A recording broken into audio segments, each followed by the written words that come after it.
اهو يلا انا نريد اهلية، يلا اهلية ما دام والية.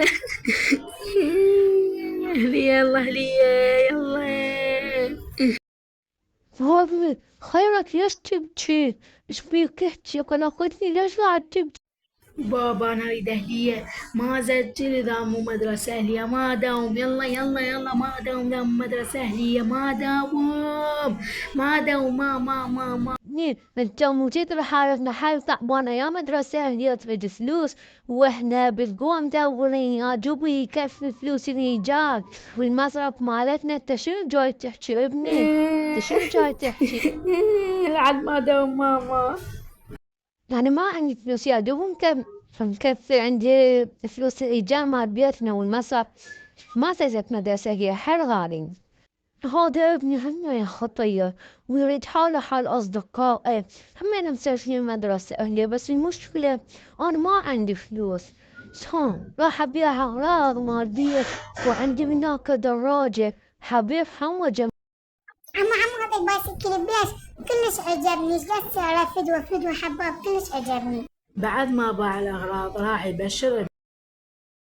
ابني افرح حسجلك في المدرسة الأهلية لأن بعت أغراضي وأغراض البيت والدراجة والبايسكل كل شي بعته. افرح حسجلك بالأهلية بعد تريد عيني. واو صدق بابا راح يسجلني بالأهلية، واو راح يتحقق حلمي. شكرا بابا. شكرا. يلا طلاب، اللي يسمع اسمه يجي ياخذ ورقته. يلا عبد الرحمن، وينك عبد الرحمن؟ موجود عبد الرحمن؟ ما تحكي وينك؟ هذا نعم أستاذ موجود.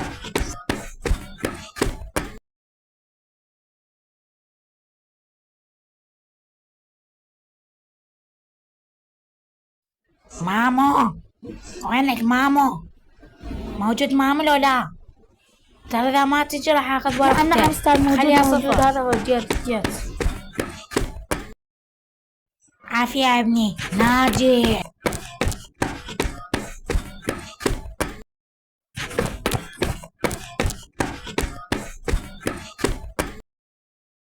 بابا أبشرك طلعت ناجح. العب يلا العب يلا. بابا ناجح طلعت افرح.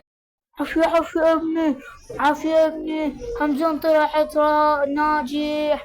عافية يا ابني عافية. بس أنا ليش صرت ويا بابا على المدرسة الأهلية؟